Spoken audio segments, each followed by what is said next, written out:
कभी कभी मिजाज वाला काम करा ला बोलू भाई। श्री नंदू यादव जी लगल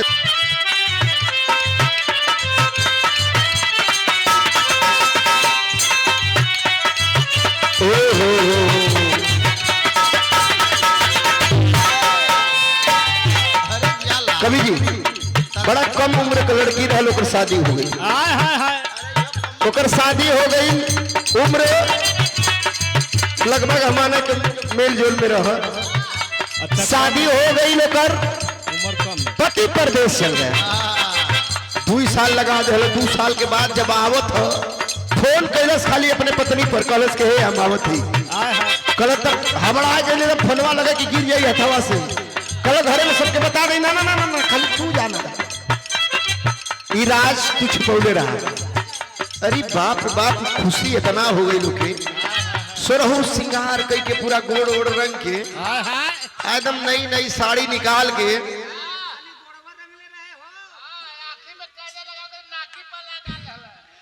बड़ा सज सवर के दुल्हन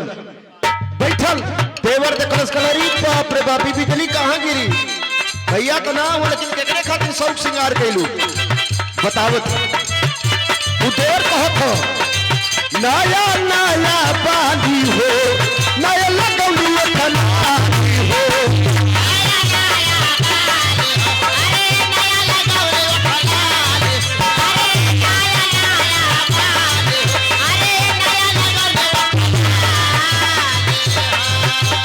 बाटे बतावा ये भौजी हमारा से तू हारी हो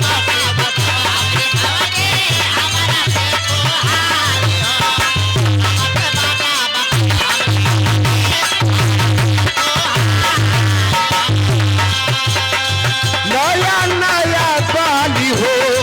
नया लगौली ठनाली हो कबक बाटे बतावा ये भौजी हमारा से तू हाली हो। एगो बात कहल सुबह ही हमारे दिल्ली कारिया बतड़े हमारे सरी कारिया बतड़े हमारे दिल कारिया बतड़े हमारे सरी कारिया बतड़े हमारे दिल कारिया बतड़े हमारे सरी कारिया बड़ा ना समझा थई हमारे दिल्ली कारिया बतड़े हमारे सरी कारिया बतड़े तो कहलास यही से सजा धज के बानी यही से सज धज के बानी विदेश से यही से सज धज के बानी विदेश से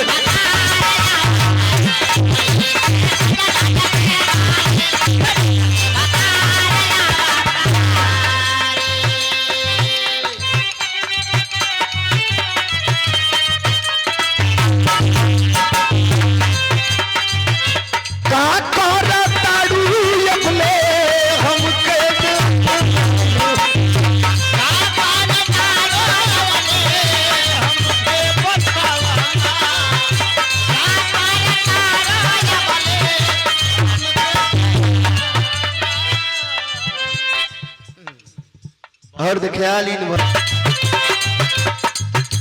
का करताड़ू अबले हमके दे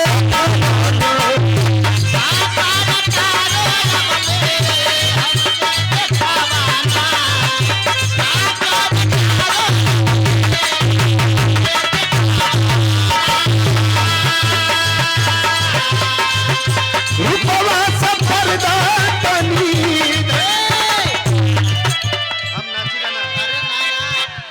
लजात हुआ का तनी से ओढ़निया ओढ़ला खाली हां लाज लगत है दिखाऊ इना भी का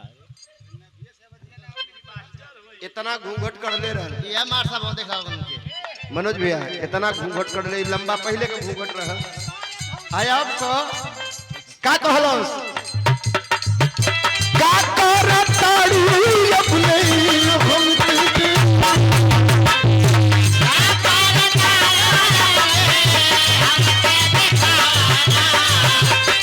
Bye.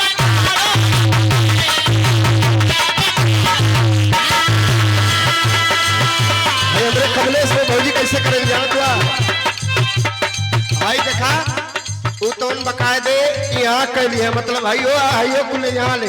अरे हम वाह। कली कहो भौजी ये काहे के अपमान करेलू भैया का अरे तो वाह, अरे वाह। कहले कि ना जनबाना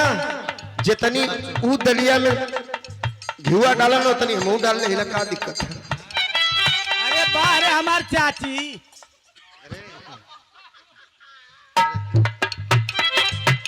का करताड़ू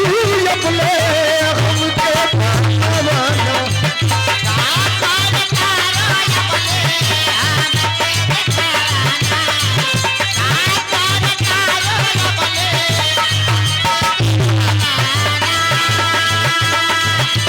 उपवास पर्दा बनी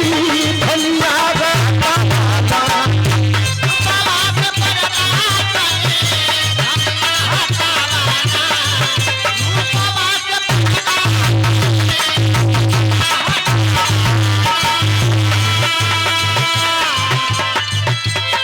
माता पर हम बिटिया लगवली